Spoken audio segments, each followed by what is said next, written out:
പശ്ചിമേഷ്യൻ സംഘർഷത്തെ തുടർന്ന് ഗൾഫ് രാജ്യങ്ങളിലേക്കുള്ള പഴം പച്ചക്കറി കയറ്റുമതി തടസ്സപ്പെട്ടതോടെ പ്രാദേശിക വിപണിയിൽ വിറ്റഴിക്കാനുള്ള നീക്കത്തിൽ കയറ്റുമതിക്കാർ. കോഴിക്കോട് നെടുമ്പാശ്ശേരി വിമാനത്താവളങ്ങളിൽ കെട്ടിക്കിടക്കുന്ന പച്ചക്കറികൾ കേരള വിപണിയിലേക്ക് എത്തും. ഇതോടെ വരും ദിവസങ്ങളിൽ പച്ചക്കറി വില വലിയ തോതിൽ കുറയുമെന്നാണ് വിലയിരുത്തൽ.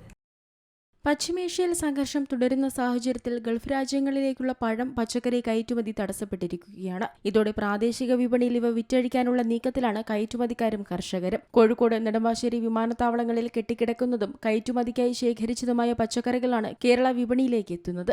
ഇതുമൂലം വരും ദിവസങ്ങളിൽ പച്ചക്കറി വില വലിയ തോതിൽ കുറയുമെന്നാണ് നിഗമനം. വിമാന സർവീസുകൾ വൈകുന്നതും ചരക്കു ഗതാഗതത്തിൽ തടസ്സങ്ങൾ ഉണ്ടാവുകയും ചെയ്തതോടെ പച്ചക്കറികൾ ഗൾഫിലേക്ക് അയക്കാൻ സാധിക്കാത്ത സാഹചര്യമാണ് നിലവിലുള്ളത്. കേരളത്തിലും തമിഴ്നാട്ടിലും നിന്നുള്ള പലതരം പഴങ്ങളും പച്ചക്കറികളും വലിയ തോതിൽ ഇറക്കുമതി ചെയ്യുന്നത് ഗൾഫ് രാജ്യങ്ങളിലേക്കാണ്. പ്രത്യേകിച്ച് വാഴപ്പഴം, പച്ചമുളക്, പച്ചക്കറി ഇനങ്ങൾ, ചക്ക, വിവിധ ഇലക്കറികൾ എന്നിവയ്ക്ക് അവിടെ ഡിമാൻഡ് കൂടുതലാണ്. എന്നാൽ യുദ്ധ സാഹചര്യം രൂക്ഷമായതോടെ കയറ്റുമതി ആകെ താളം തെറ്റി. കയറ്റുമതി തടസ്സപ്പെട്ടതോടെ ഇവ വലിയ തോതിൽ ആഭ്യന്തര വിപണിയിലേക്ക് എത്തുകയാണ്. ഇതിന്റെ ഫലമായി മൊത്തവിതരണ മാർക്കറ്റുകളിൽ ഇതിനകം തന്നെ വിലയിൽ ചെറിയ ഇടിവ് രേഖപ്പെടുത്തിയതായി വ്യാപാരികൾ പറയുന്നു. വരും ദിവസങ്ങളിലും കൂടുതൽ ചരക്കുകൾ എത്തുന്നത് വില വീണ്ടും ഇടിയാൻ കാരണമാകും. മാത്രമല്ല, ചെന്നൈ, കോയമ്പേട് മാർക്കറ്റുകളിലും പച്ചക്കറി വിലയിൽ കുറവ് രേഖപ്പെടുത്തുകയാണ്. ഇവിടെ നിന്നാണ് കേരളത്തിലെയും കർണാടകയിലെയും പല മാർക്കറ്റുകളിലേക്കും പച്ചക്കറി എത്തുന്നത്. നഗരത്തിലെ പച്ചക്കറി മൊത്ത വ്യാപാര വിപണിയാണ് കോയമ്പേട്. അതിനാൽ തന്നെ ചെന്നൈ, കോയമ്പേട് മാർക്കറ്റുകളിലെ പച്ചക്കറി വിലയിലുണ്ടാകുന്ന ഏറ്റക്കുറച്ചിലുകൾ സംസ്ഥാനങ്ങളിലും പ്രതിഫലിക്കും. ഫെബ്രുവരി മാസത്തിന്റെ അവസാനത്തിൽ രേഖപ്പെടുത്തിയ വിലയിൽ നിന്നും ഗണ്യമായ കുറവുണ്ടായിട്ടുണ്ട്.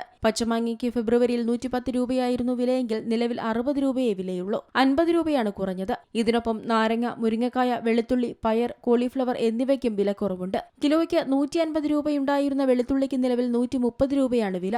80 രൂപയായിരുന്ന നാരങ്ങയ്ക്ക് 70 രൂപയുമായിട്ടുണ്ട്. മുരിങ്ങക്കായ്ക്കും 80 രൂപയിൽ നിന്ന് 70 രൂപയിലേക്ക് വില താഴ്ന്നു. പയറിന് 30 രൂപ, കോളിഫ്ലവറിന് 20 രൂപ, ഉള്ളി 20 രൂപ, തക്കാളി 10 രൂപ എന്നിങ്ങനെയാണ് വിലയിൽ മാറ്റം വന്നിട്ടുള്ളത്. ഉരുളക്കിഴങ്ങിന് 15 രൂപയും തേങ്ങ ഒന്നിന് 52 രൂപയുമാണ് നിലവിൽ രേഖപ്പെടുത്തിയിരിക്കുന്ന വില. അതേസമയം ഈ വിലയിടിവ് കർഷകർക്കിടയിൽ വലിയ ആശങ്ക സൃഷ്ടിക്കുകയാണ്. കയറ്റുമതി വിപണിയിൽ ലഭിക്കുന്നതിനേക്കാൾ കുറഞ്ഞ വിലയാണ് ആഭ്യന്തര വിപണിയിൽ ലഭിക്കാറുള്ളത്. അതിനാൽ കയറ്റുമതിക്കായി തയ്യാറാക്കിയ വിളകൾ നാട്ടിൽ വിറ്റഴിക്കേണ്ടി വന്നാൽ വീണ്ടും വരുമാനം കുത്തനെ ഇടിയും. മാത്രമല്ല, യുദ്ധാവസ്ഥ ദീർഘകാലം തുടർന്നാൽ കേരളത്തിലെ പഴം പച്ചക്കറി വിപണിയിൽ കൂടുതൽ വില ഇടിവിനും സാധ്യതയുണ്ട്. Business desk, Zee Malayalam news. ഏറ്റവും പുതിയ വാർത്തകളും വിശേഷങ്ങളും വിരൽത്തുമ്പിലറിയാൻ സീ മലയാളം ന്യൂസ് എല്ലാ ഡിജിറ്റൽ പ്ലാറ്റ്ഫോമുകളിലും ലഭ്യം.